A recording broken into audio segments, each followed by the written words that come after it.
Bismillahirrahmanirrahim. Alhamdulillahirabbil alamin wassalatu wassalamu ala asyrafil anbiya'i wal mursalin wa ala alihi wa sahbihi ajma'in. Subhanaka la ilma lana illa ma 'allamtana innaka antal alimul hakim. Rabbi shrah li sadri wa yassir li amri wahlul 'uqdatam min lisani yafqahu qawli. Amma ba'd.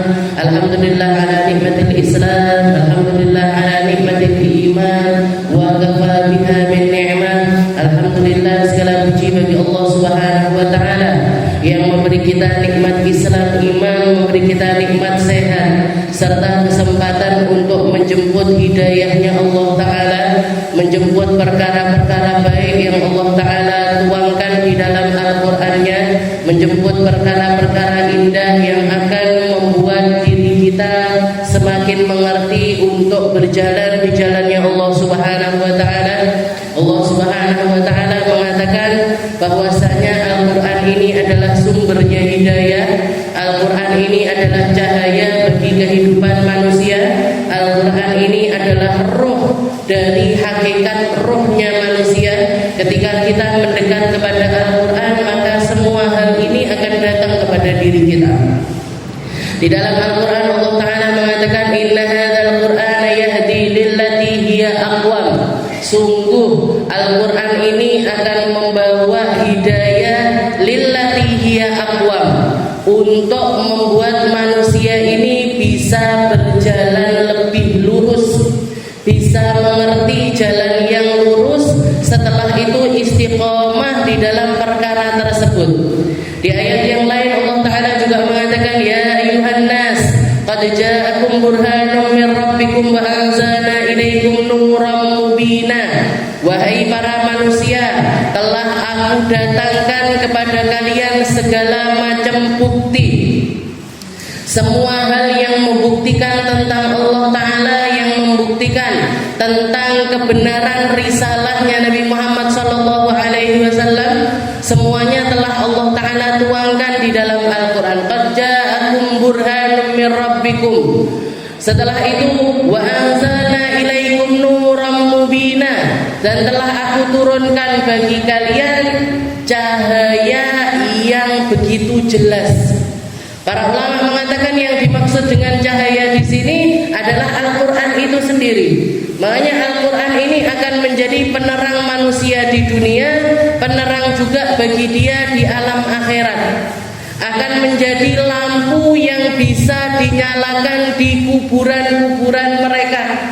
Kalau kita nyari lampu di kuburan dengan lampu-lampu yang semacam ini, gak kira diizinin sama yang punya makom. Nggih napa? Saya request kuburan saya nanti dikasih lampu kerlap-kerlip. Saya request nanti cetekannya yang deket sama tangan saya ya. Ben iso tak urupne, tak pateni, tak urupne, tak pateni. Nggih. Enggak kira boleh. Nggih toh? Ada orang meninggal di dalam wasiatnya, tolong kasih lampu sokle sing paling terang di kuburan saya nanti. Kalaupun ada pun, kalaupun bisa pun, itu tidak akan menjadi penerang kuburnya dia. Gelapnya tetap gelap, sempitnya tetap sempit, sulitnya tetap sulit. Kalau kita mau penerangan di akhirat kita, bekalnya adalah Al-Qur'an. Semakin banyak kita membaca Al-Qur'an, semakin terang kubur kita. Semakin besar usaha kita di dalam membersamai Al-Qur'an, semakin juga Allah taala akan membuat kuburan kita ini semakin indah dan semakin indah. Qad ja'akum wa anzalna ilaikum nuran mubina. Katanya Allah taala, sudah aku turunkan cahayanya, sudah aku turunkan sehingga kalian bisa melihat dengan jelas, sehingga kalian bisa melihat dengan pandangan yang enggak rabun lagi, sehingga kalian bisa tahu mau kemana, tujuannya apa. Bersamai Al-Qur'an kamu akan sampai kepada tujuanmu, yaitu Allah Subhanahu wa ta'ala. Setelah itu di dalam Al-Qur'an Allah ta'ala juga mengatakan wa kadzalika auhayna ilaika ruham min amrina. telah aku wahyukan bagi kalian ruh dari perkara-perkara kami. Artinya apa? Al-Quran ini ruhnya kita, Bu. Orang kalau nggak dekat sama Al-Quran layu. Orang kalau nggak pernah baca Al-Quran hidupnya akan gersang. Orang kalau nggak paham maknanya Al-Quran, dia nggak punya ruh di dalam dirinya. Sama persis seperti orang yang mati, sama persis seperti orang yang sedang tenggelam, sama persis seperti orang yang nggak kedapatan oksigen. Karena Al-Quran ini ruh hakikat yang harusnya ada di dalam diri seorang hamba. Makanya dikatakan al-iman, orang yang memiliki keimanan kepada Allah Ta'ala, keimanan kepada Rasulullah SAW, keimanan kepada Al-Quran, percaya betul bahwasanya setiap ayat-ayat yang kita baca di dalam Al-Quran ini akan menjadi manfaat bagi kita di akhirat kelak. Ya fa'alul ajaib, perangai mereka ini luar biasa indah. Perangai mereka ini abadi, nyampe kisahnya kepada kita. Apa yang keluar dari diri mereka ini akan menjadi sebuah tauladan yang bisa kita tirukan, yang bisa kita jadikan qudwah, yang bisa kita jadikan jalan. Aku pengen jalan kayak jalannya mereka. Oleh karena itu Nabi Muhammad SAW di dalam salah satu hadisnya beliau mengatakan, ashabikan nujum bi ayyihi muqtadaitum ihtadaitum. Kalian kalau melihat para sahabatku itu semacam bintang-bintang yang ada di atas langit. Bi ayyihi muqtadaitum ihtadaitum. Dengan siapapun kalian mengikuti mereka, kalian akan mendapatkan hidayah dari Allah Subhanahu wa ta'ala. Kenapa kok Nabi Muhammad ini percaya betul dengan para sahabatnya?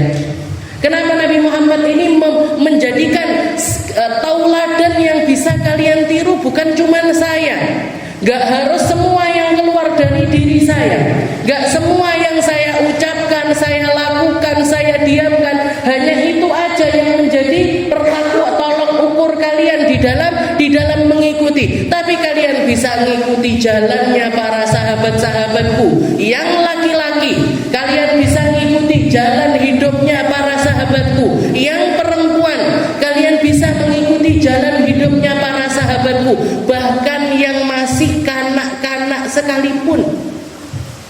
Sayyidina Anas bin Malik ketemu sama Rasulullah SAW itu umur 7 tahun, Bu. Membersamai Nabi Muhammad SAW sekitar 10 tahun.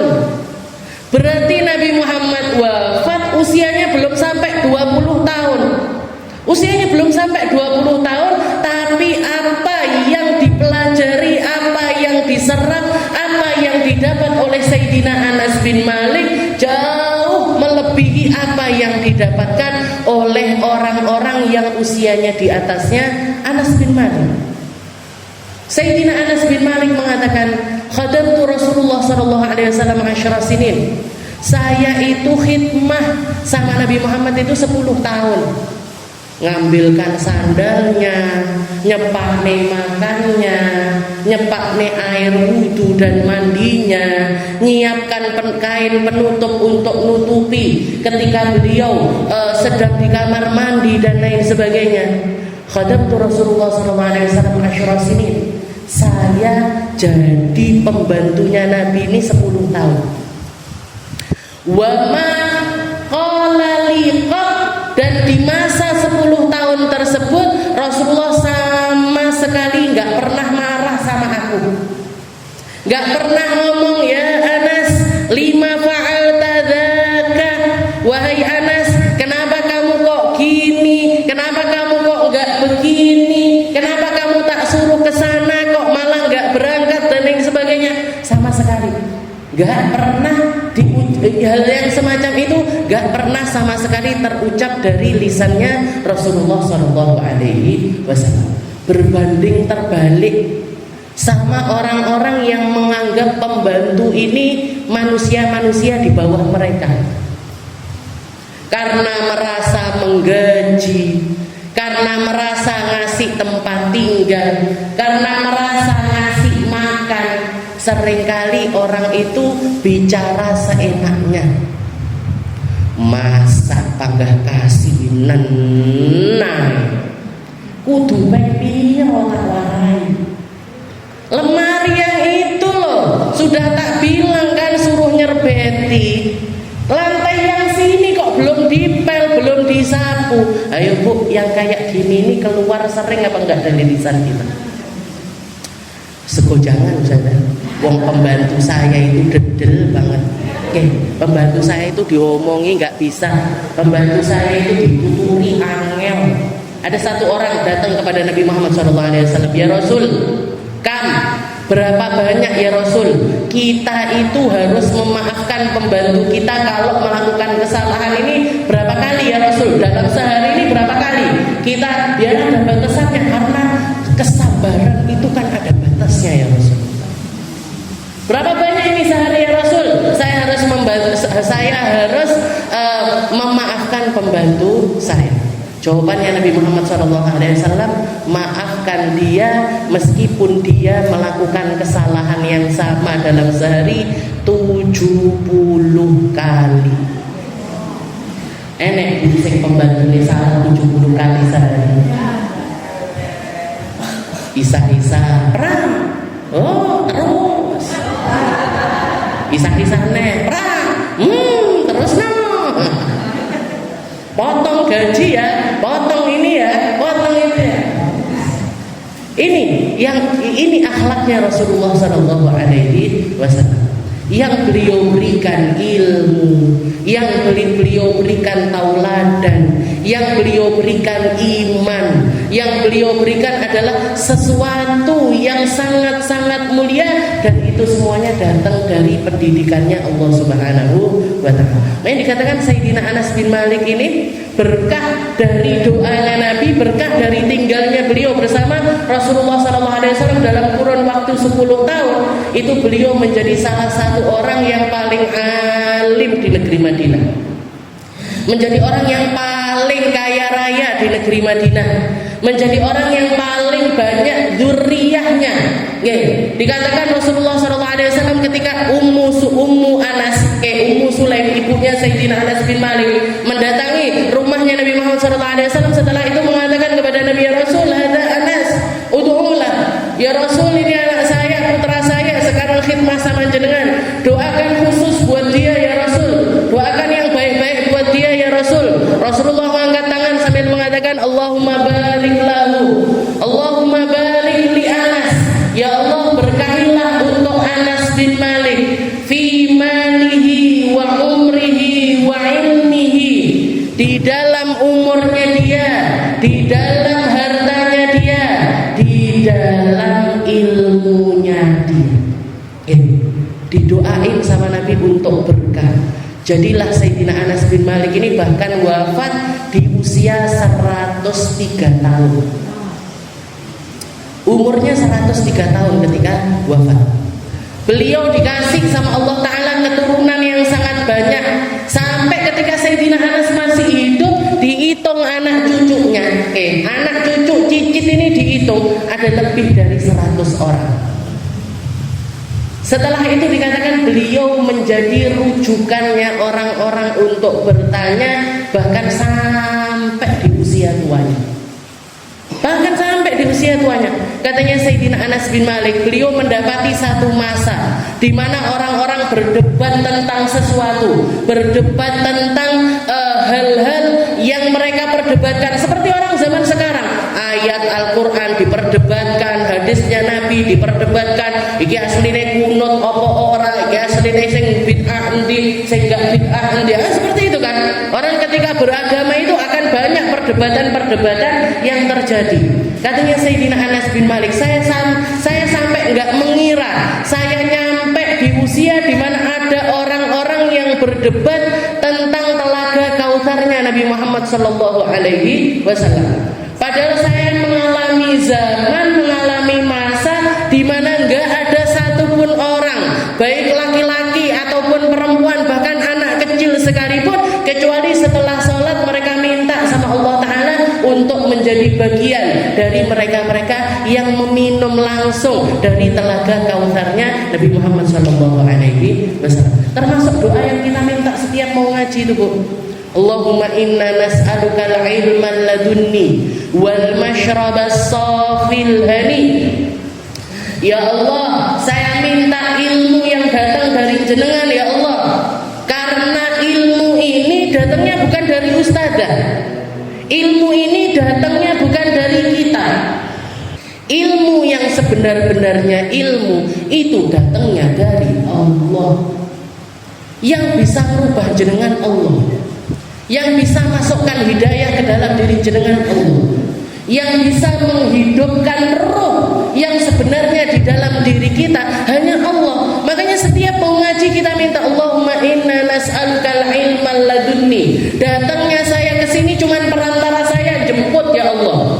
Duduknya saya di sini hanya perantara saya untuk bisa mendengar ya Allah. Duduknya saya di sini hanya perantara saya untuk bisa paham, untuk bisa tahu, untuk bisa ngerti, tapi ilmunya datang dari jenengan. Allahumma inna nas'alukal ilman ladunni wal mashrabas safil hani. Apa yang kita minta? Mashrabas saf, minuman yang jernih, as-safi al-hani, dan juga akan mendatangkan perasaan gembira di dalam diri saya.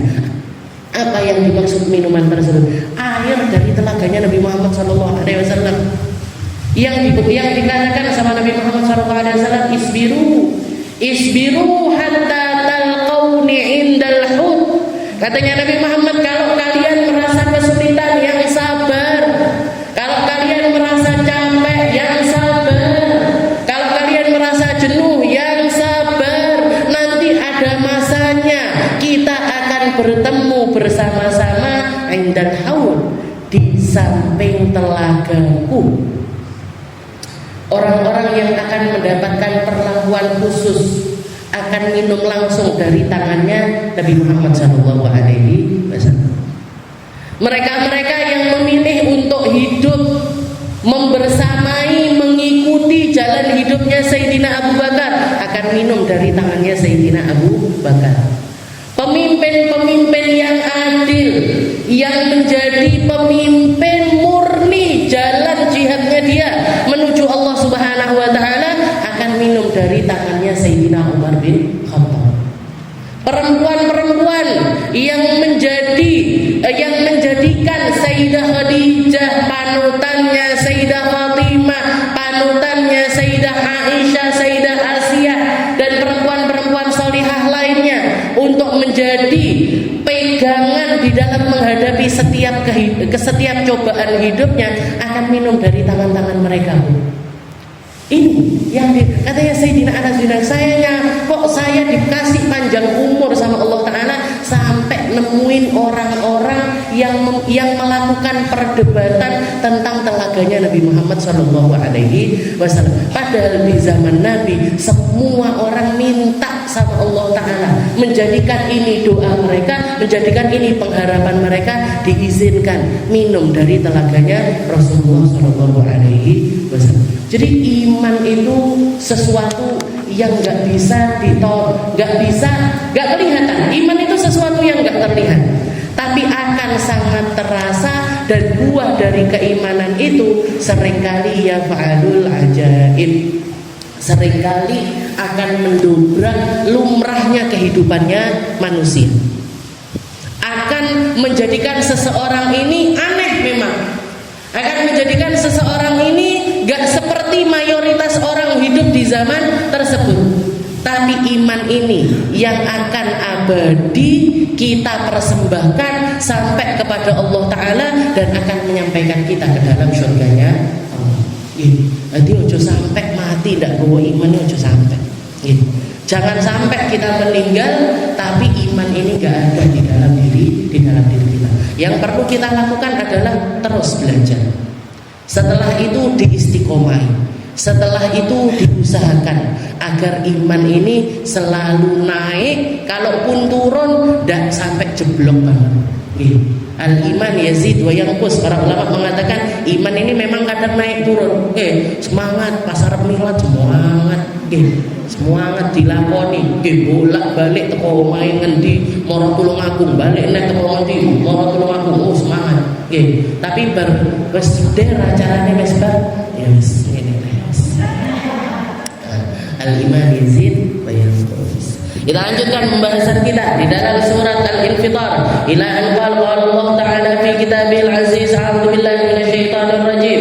Bismillahirrahmanirrahim. Ya ayyuhal insanu ma gharraka bi rabbikal karim alladzi khalaqaka fasawwaka fa'adalak fi ayyi suratin ma syaa rakkabak.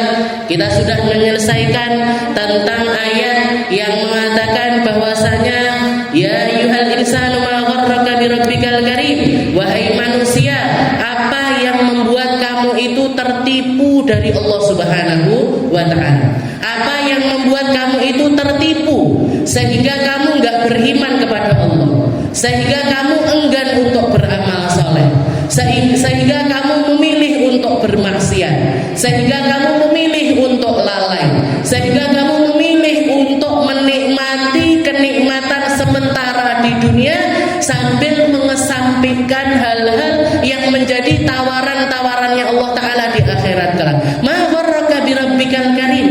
Bagaimana bisa kamu tertipu dengan segala sesuatu sehingga kamu tidak taat sama Allah Ta'ala? Alladzi khalaqaka fasawwaka fa'adalak. Padahal yang bikin kamu Allah, yang menciptakan kamu Allah, yang menggambar dirimu Allah, yang membuat semua bentukmu Allah. Fa'adalak, yang bahkan mensimetriskan dirimu juga Allah. Alladzi khalaqaka fasawwaka fa'adalak. Kamu tertipu dengan dunia, padahal bukan dunia yang menciptakan kamu. Kamu tertipu sama manusia, padahal manusia itu enggak bikin kamu loh. Kamu tertipu dengan waktu, padahal waktu ini enggak punya andil terhadap penciptaanmu. Kok bisa kamu tertipu dengan itu semuanya, memilih untuk tidak taat kepada Allah Ta'ala? Alladzi khalaqaka fasawwaka fa'adalak. Manusia itu seringkali tertipu dengan nasabnya, seringkali tertipu dengan ilmunya, seringkali tertipu dengan jabatannya, seringkali tertipu dengan dunianya, seringkali tertipu dengan keadaan zamannya, dan masih banyak lagi yang membuat manusia ini tertipu. Padahal itu semuanya gak pernah menciptakan dia. Orang yang tertipu dengan nasab semacam apa? Aku kan anak kiai, orang usah ngamari teh kalau di surga. Saya kan turunane wong-wong. Saya itu darah saya, di dalam darah saya ada darahnya wali ini, wali ini, wali ini, wali ini. Sehingga peranginya jauh dari keimanan, sehingga hidupnya jauh dari perjuangan, sehingga keadaan dirinya jauh dari keadaannya para leluhurnya. Orang-orang yang kita banggakan dari leluhur-leluhur kita, mereka adalah orang-orang yang memang pantas untuk mendapatkan tersebut karena usaha mereka. Tapi apakah pantas seseorang yang lahir tanpa permintaan untuk menjadi turunan mereka, setelah itu ngaku-ngaku aku ki turunane iki, aku ki turunane iki, aku ki turunane iki. Jadi kamu harus tunduk kepadaku, kamu harus begini kepadaku, kamu merasa lebih tinggi, merasa lebih afdal, merasa lebih dan lain sebagainya. Katanya Allah Ta'ala, alladzi khalaqaka fasawwaka fa'adalak. Pantas kamu itu loh, yang menciptakan kamu Allah, yang menciptakan kamu, yang membuat seluruh bentukmu Allah Ta'ala. Pantas kamu kurang ajar terhadap orang yang lainnya hanya karena darah yang bahkan kamu gak minta darah itu ada di dalam dirimu. Banyak orang tertipu dengan dunia, banyak orang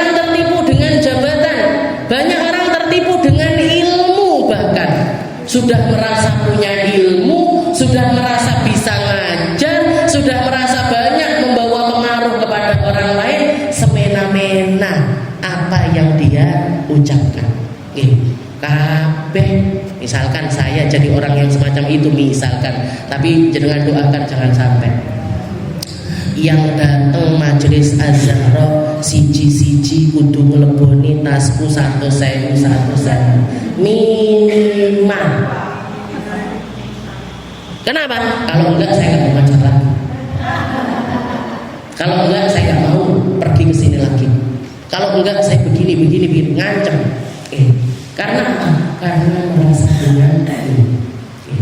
Padahal yang bahkan yang ngasih ilmu Allah, yang menyerdaskan kita Allah, yang ngasih kefahaman kepada kita Allah, yang memberikan itu semuanya Allah. Maka sebenarnya apa andil kita di dalam kehidupan kita? Gak ada, Bu.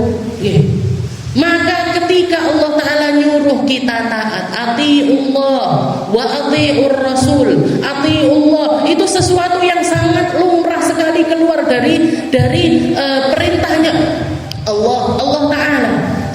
Karena bahkan kepada orang tua kita pun kita merasa ketika orang tua kita ngomong, minta tolong bersihkan rumah, ini kita merasa ini ibu saya, ini bapak saya, orang yang melahirkan saya, sudah sepantasnya saya itu untuk taat kepadanya.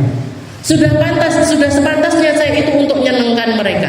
Sudah sepantasnya saya itu untuk tidak membentak mereka, tidak meninggikan suara di hadapan mereka dan lain sebagainya. Sudah pantas. Kenapa? Karena mereka adalah orang tua kita yang punya jasa atas kehidupan kita. Lah ini Allah yang menciptakan kita, Allah yang ngasih rezeki kita, Allah yang melakukan segala sesuatu tentang diri kita.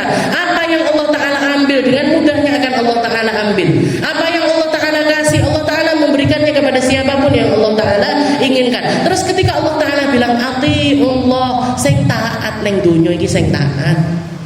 Yang taat ketika hidup di dunia ini, yang taat durasinya pendek, sebentar aja. Waktunya taat itu sebentar. Waktunya sholat 5 waktu itu sebentar. Waktunya puasa Ramadan itu sebentar. Semuanya perkara-perkara yang sebentar karena umur kalian itu enggak panjang. Atiullah. Jadi yang diminta sama Allah Ta'ala dari kita cuma ketaatan. Dan Allah Ta'ala sangat pantas untuk mempressure kita, untuk menekan kita dengan perkara tersebut. Kenapa? Karena semuanya datang dari Allah. Makanya Allah Ta'ala ayyuhan nas ma gharraka bi rabbikal karim. Apa? Kok bisa kalian itu tertipu dengan segala sesuatu untuk tidak taat kepada Allah Ta'ala? Alladzi khalaqaka fasawwaka fa'adala fi ayyi suratin ma syaa rakkabak. Allah Ta'ala itu yang menciptakan kamu. Allah Ta'ala yang mendesain dirimu dengan desain yang terserah Allah Ta'ala, dengan desain yang Allah Ta'ala inginkan. Kalau Allah Ta'ala pengen, Allah Ta'ala pengen mata kita satu di atas, mata kita satu di bawah, iso. Allah Ta'ala pengen hidup dan muka kita ini tidak simetris, siji munggah siji mudun, sakit mboten? Sakit. Orang-orang yang kena stroke itu, satu ininya ke sini, satu ininya ke sini. Berarti apa? Itu pun sangat bisa terjadi kepada diri kita. Allah Ta'ala mau menyempurnakan kita, disempurnakan sama Allah Ta'ala. Mau ngambil dari kita, Allah Ta'ala maha mampu untuk mengambilnya kapanpun juga. Saknyak Allah Ta'ala pengen diambil dari diri kita. Mau diambil secara langsung, mau diambil satu persatu, dikit-dikit. Lorose ngeluh dhisik sirahe, bengi dhisik kupinge. Setelah itu nanti mulutnya, kesehatannya diambil, kesehatan rasanya diambil, kesehatan bagian kanannya diambil, kesehatan bagian kirinya terserah Allah Ta'ala. Alladzi khalaqaka fasawwaka fa'adalak fi ayyi suratin ma syaa rakkabak. Allah Ta'ala kalau misalkan pengen bikin kita ini enggak semacam diri kita, tapi misalkan badannya semacam manusia, kepalanya dibikin kepalanya kucing misalkan, bisa. Tapi Allah Ta'ala memilih untuk menyempurnakan pembuatannya manusia. Fi ayyi suratin ma syaa rakabak kalla bal tukadzibuna biddin. Dan katanya Allah Ta'ala, meskipun manusia sudah diingatkan dengan hal yang semacam ini sekalipun, mayoritasnya tetap enggak percaya dengan hari kiamat. Kalla bal tukadzibuna biddin. Kalla bal tukadzibuna biddin. Tidaklah kalian itu dengan kefahaman kalian, dengan pikirannya kalian, dengan ngertinya kalian tentang hakikat diri kalian sendiri, bal tukadzibuna biddin. Masih banyak di antara kalian yang mendustakan tentang perkara agamanya Allah. Biyaumil jaza, biyaumil hisab. Banyak orang gak percaya atau percayanya ini separuh-separuh tentang yaumul jaza, tentang hari kebangkitan, tentang hari pembalasan. Orang kalau tahu, kalau paham, kalau sadar, apapun yang kita lakukan akan dibalas sama Allah Ta'ala. Kira-kira kita akan milih untuk melakukan kebaikan apa keburukan? Jenengan jiwit uang, bakalnya dijiwit uang. Jenengan ngomong buruk kepada orang lain, nantinya akan diomongkan buruk oleh orang lain. Kita ngambil haknya orang, nanti haknya kita akan diambil. Orang kalau paham tentang adanya yaumul jaza, bahkan dikatakan di dalam hadis, orang-orang mereka yang memilih untuk bunuh diri, entah dengan motong nadinya, entah dengan lompat dari tempat tinggi, entah dengan cara apapun, mengkonsumsi sesuatu yang bikin dia ini mati, ngombe baygon misalkan, ngombe racun misalkan. Nanti azab mereka di akhirat ini apa? Azab mereka di akhirat, mereka akan melakukan apa yang membuat jiwanya ini mati, yang membuat dirinya ini mati, terus-terusan akan berulang. Jadi misalkan ada orang bunuh diri, lompat dari tempat yang tinggi, nanti di akhirat dia akan ditaruh di tempat yang tinggi. Setelah itu jatuh, merasakan perasaan kematiannya itu berulang kali. Setelah jatuh, dihidupkan lagi, dinaikkan lagi ke atas lagi. Setelah itu dijatuhkan lagi, naik lagi, dijatuhkan lagi, naik lagi, dijatuhkan lagi, naik lagi, dijatuhkan lagi. Kenapa? Karena badan kita ini bukan punyanya kita, Bu. Jasad ini bukan punyanya kita. Apa hak kita mencabut nyawa diri kita ini apa? Kehidupan ini bahkan adalah kenikmatan terbesar yang Allah Ta'ala berikan kepada manusia. Lah kok dikei urip malah mati? Lah kok dikasih hidup malah bunuh diri? Maka azabnya apa? Jazanya apa? Balasannya dari Allah Ta'ala apa? Dia akan merasakan perasaan kematian tersebut berulang-ulang kali, terus menerus, tanpa ada akhirnya, selama-lamanya. Ini yang namanya yaumul jaza. Jadi ketika orang itu sadar, apa yang keluar dari lisan saya akan dibales. Semua yang saya lakoni akan ada balasannya dari Allah Ta'ala. Maka sebenarnya orang tersebut gak ada pilihan kecuali hanya melakukan kebaikan. Gak ada pilihan kecuali mikir perkara-perkara yang baik. Gak ada pilihan kecuali untuk menghabiskan hidupnya di dalam ketaatan kepada Allah Ta'ala. Tapi katanya Allah Ta'ala, kalla bal tukadzibuna biddin. Kalian ini Qur'annya sudah tak turunkan, penjelasannya sudah ada, tapi mayoritas kalian tetap aja tertipu dengan perkara-perkara yang melalaikan dirimu. Kalau tukadzibuna biddin, ya Allah Ta'ala biddin, kalau tukadzibun, kalian mendustakan biddin dengan agama ini.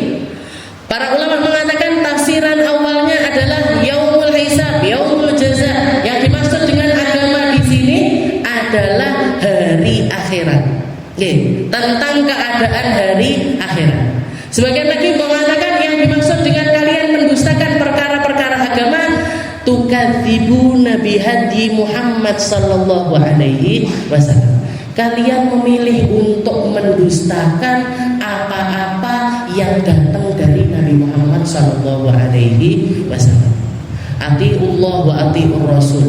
Kalian taat kepada Allah, maka dengan taatmu kepada Allah, kalian juga harusnya taat kepada Rasulullah.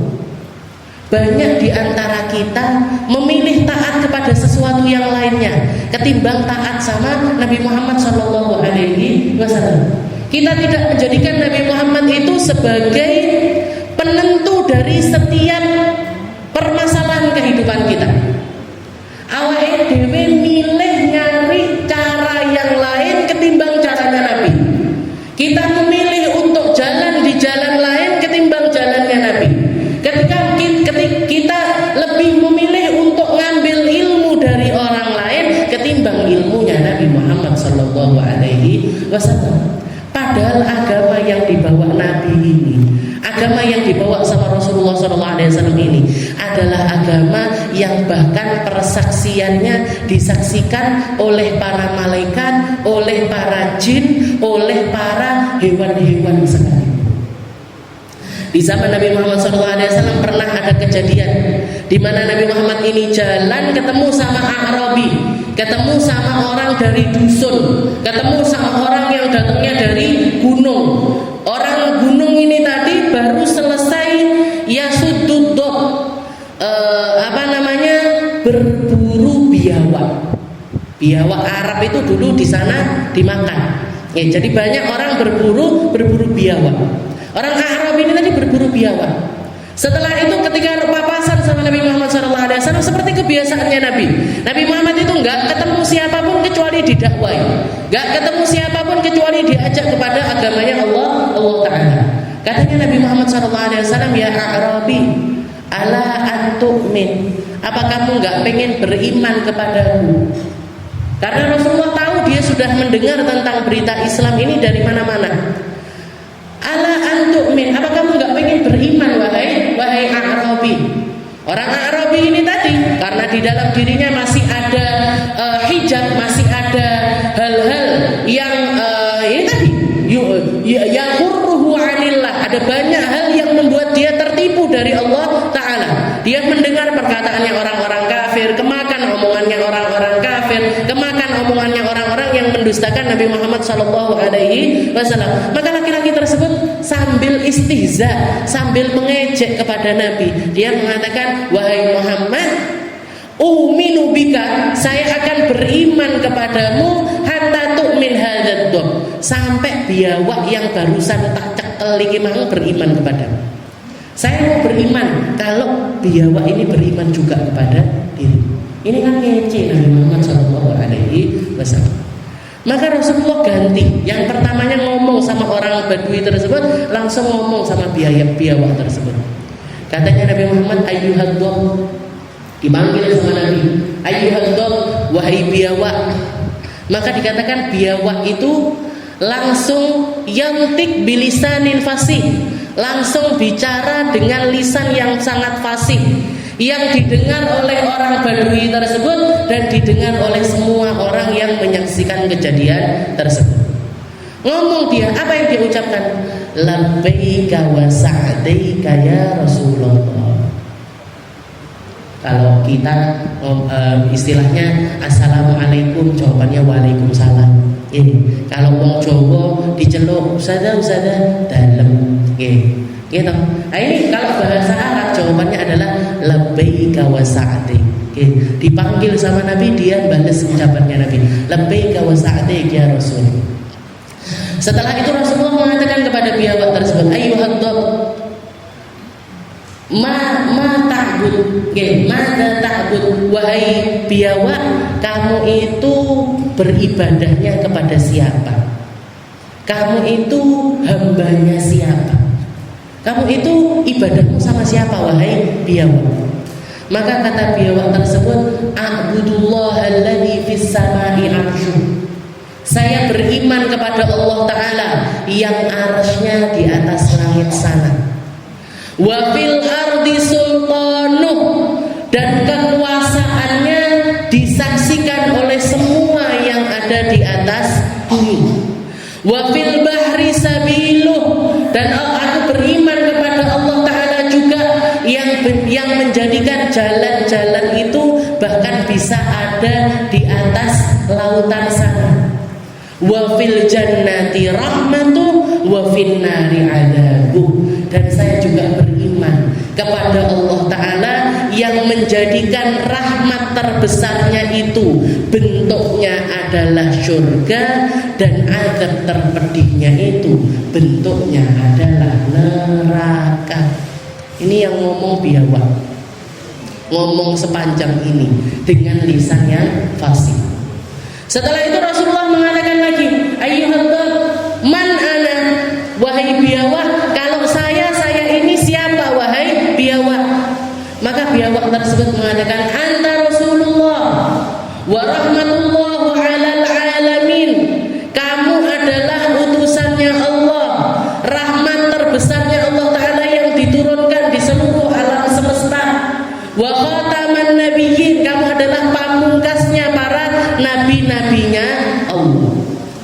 Maka dikatakan istilahnya ketika Rasulullah ngobrol sama biawak ini tadi, selesai ngobrolnya sama biawak, Rasulullah nengok ke Arabi tersebut, wes kami tenggengen bu, apa kami tenggengen, speechless, tidak bisa ngomong, gede-gede.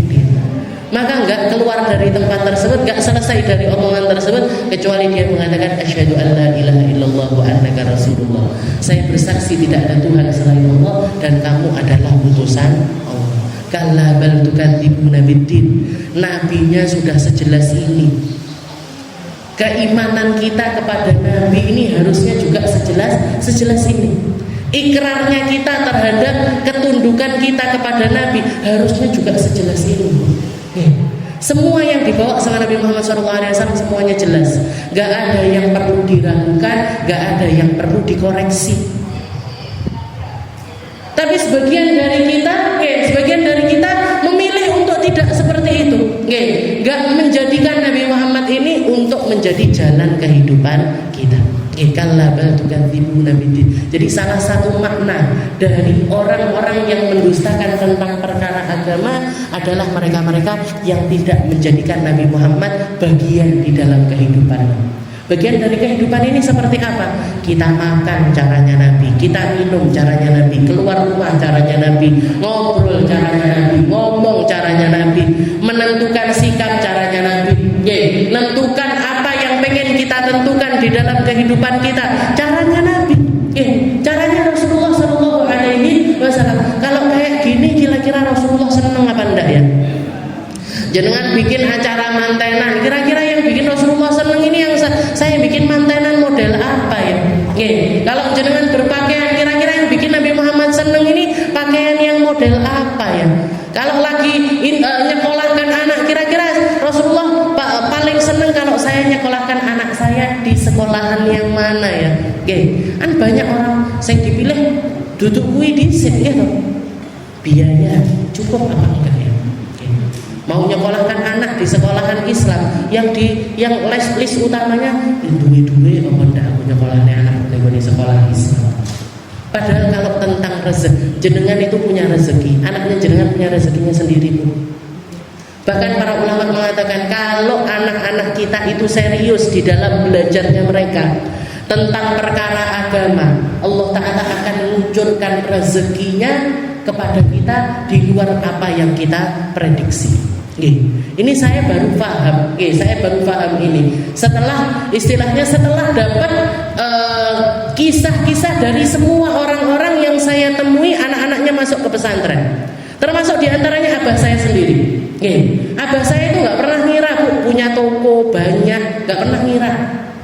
Bahkan kata abah saya, Abi ini merasa toko itu del laris dagangannya, bisa istilahnya omsetnya itu berkali-kali lipat dibandingkan apa yang diprediksi. Itu setelah kakak saya masuk ke pesantren. Tahun 2000. Niku rezeki koyok disok nih karo Gusti Allah. Sama Allah Ta'ala kayak baru abah saya belum tahu ilmunya Bu, baru tahu setelah itu katanya kiai ini caranya kamu tahu kalau anakmu ini serius apa enggak di pesantrennya, deloken rezekimu. Kalau kamu nyari rezeki itu kok digampangin sama Allah Ta'ala, itu tandanya anak-anakmu ini sekolahnya benar, anak-anakmu ini belajarnya benar, anak-anakmu ini ngajinya benar. Jadi orang yang belajar agama itu ditanggung urusannya sama Allah Ta'ala, ada rezekinya khusus. Bahkan saya dapat kisah dari salah satu guru saya sendiri. Guru saya itu yatim piatu, nggak punya bapak, nggak punya ibu. Peninggalan mereka di rumah itu adalah kandang-kandang ayam. Kata guru saya itu sekolah dulunya, mulai dari kecil. Sekolah itu setiap pagi ngambili telur-telur, tak jual ke pasar. Hasil dari jual telur itu bisa untuk memenuhi kehidupan saya sehari. Besok gitu lagi, besoknya lagi seperti itu. Terus sampai bisa dipakai sekolah, bisa dipakai mondok, sampai selesai sekolahnya, sampai diangkat jadi ustadz. Begitu diangkat jadi ustadz, dapat gaji dari pesantren, dapat gaji dari pesantren, yang artinya dia sudah istilahnya sudah dapat jalan rezeki yang lainnya. Maka dikatakan ayam saya di kandang ini mati siji sampai entek, sampai habis. Tapi saya tetap bisa hidup karena sudah dapat jalan rezeki lain, yaitu dari gaji guru. Gaji saya ngajar di pesantren. Ini menunjukkan kalau apa? Manusia itu rezekinya ditakar sama Allah Ta'ala. Manusia itu rezekinya ditakar. Ada yang jangan lihat orang yang punya tanggungan banyak, rezekinya juga dibanyakin sama Allah Ta'ala. Orang yang punya jalan, orang-orang yang dikasih entah itu gaji ataupun itu juga dikasih rezeki sama Allah Ta'ala lebih, karena ada orang-orang yang rezekinya itu lewat orang-orang tersebut. Semakin banyak orang yang kita tanggung, semakin banyak juga rezeki yang Allah Ta'ala berikan kepada kita. Ini istilahnya kan kelihatan sekali. Dulu ketika masih sekolah rezekinya lewat jualan telur. Tapi begitu selesai sudah jadi ustadz, PTE mati siji sampai akhirnya nggak punya kandang lagi. Tapi dia sudah cukup kehidupannya dari jadi guru itu tadi. Jadi manusia itu di masalah rezeki itu sudah tertata. Kalaupun ada kesulitan, kalaupun ada seretnya, kalaupun ada sulitnya, itu karena Allah Ta'ala memang pengen menguji kita.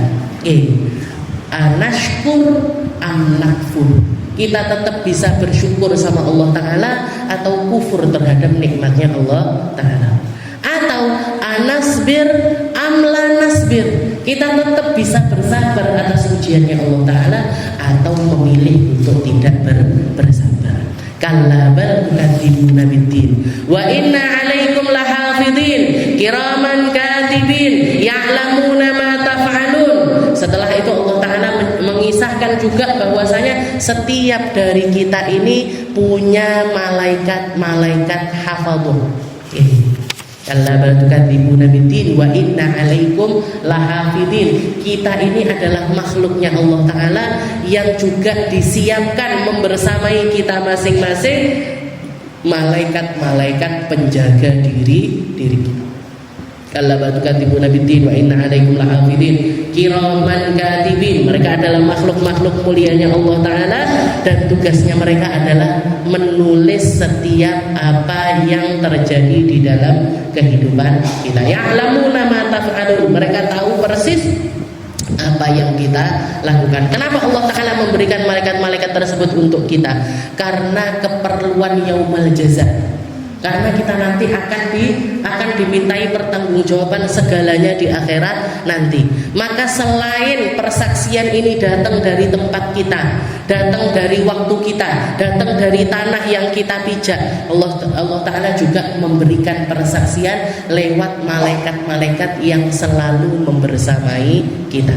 Di samping kanan kita ada malaikat pencatat amal kebaikan, di sebelah kiri kita ada malaikat pencatat keburukan. Jadi kalau ada orang mengatakan saya kesepian, tidak ada, dengan kesepian itu sebenarnya tidak pas. Tinggalnya apa aja malaikat kanan sama malaikat kiri. Rokib, Atid, sek neng kene, karena kita hakikatnya nggak pernah sendirian. Inna alaikum lahafidin kiraman katibin ya'lamuna ma taf'alun wallahu a'lam bishawab. Insyaallah kita lanjutkan di pertemuan yang selanjutnya.